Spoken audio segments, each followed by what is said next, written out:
It was a night when the moon hid behind heavy clouds and the wind whispered secrets through the skeletal trees of the old forest. They said no one had entered the house on the hill for decades, but I was drawn by something I could not name. My friends laughed when I told them about the place, but I knew there was more than just an old abandoned house waiting for me. When I reached the edge of the clearing, the house loomed like a shadow stretching across the ground. Its windows were dark and empty.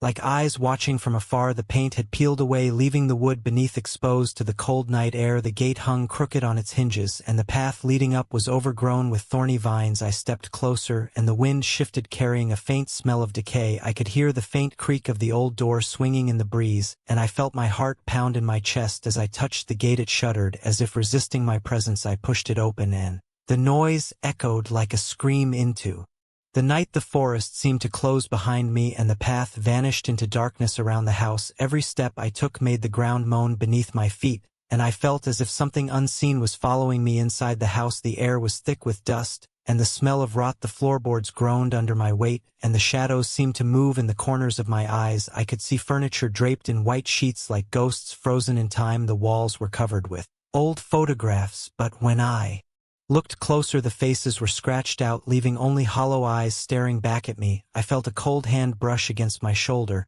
but when I turned there was no one there. The house seemed alive, breathing around me and whispering words I could not understand. I climbed the staircase slowly, the wood trembling under each step. The upper floor was darker than the rest of the house, and the air was colder. Every step I took, the whispers grew louder, calling my name in voices that were not human. I reached the end. I stumbled backward over something cold and slimy and felt it wrap around my ankle, pulling me toward the shadows. I screamed, but the sound seemed to vanish into the walls, as if swallowed by the house. I clawed at the floor, trying to escape, but the figure glided closer, its red eyes burning into mine. I could feel a cold sweat running down my back and a strange sensation like my thoughts were being pulled out of my mind and replaced by the house itself. I could hear distant laughter echoing from the walls, laughter that did not belong to any human being. I realized then that the house fed on fear, and my fear was like a feast waiting to be devoured. I tore my gaze from the figure and noticed a staircase leading down into a basement I had not seen before. The stairs were covered in dust, but every step seemed to hum with life, and I felt the presence of something older and darker than the figure upstairs. I descended slowly, each step creaking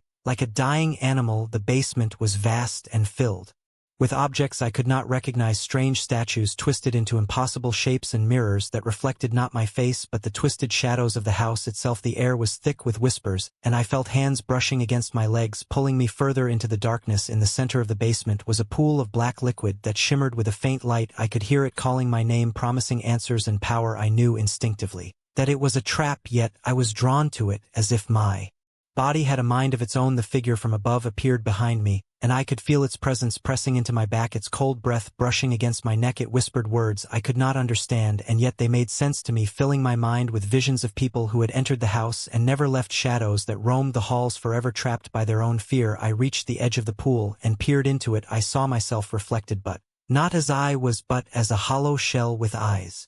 I stumbled through the endless mirrors, my hands scraping against the cold, smooth surfaces until my fingers bled and the red stains spread across the glass like veins. I could hear the whispers growing louder, every reflection moving in ways that should have been impossible, twisting and stretching. As if alive, I could see shadows crawling along the floors and ceilings, and the air itself seemed to hum with a presence older than the house itself. I could feel it pressing into my mind, a weight that made thinking impossible. My thoughts scattered like leaves in a storm, and yet somewhere deep inside I knew I could not stop or the house would claim me completely. A mirror shattered behind me, and I turned to see the figure once more, its body stretching impossibly long and thin, its eyes glowing with a malevolent hunger. It reached for me, and I ran toward the faint light at the end of the room, the reflections writhing and screaming as I passed them like the faces of the dead were trying to warn me.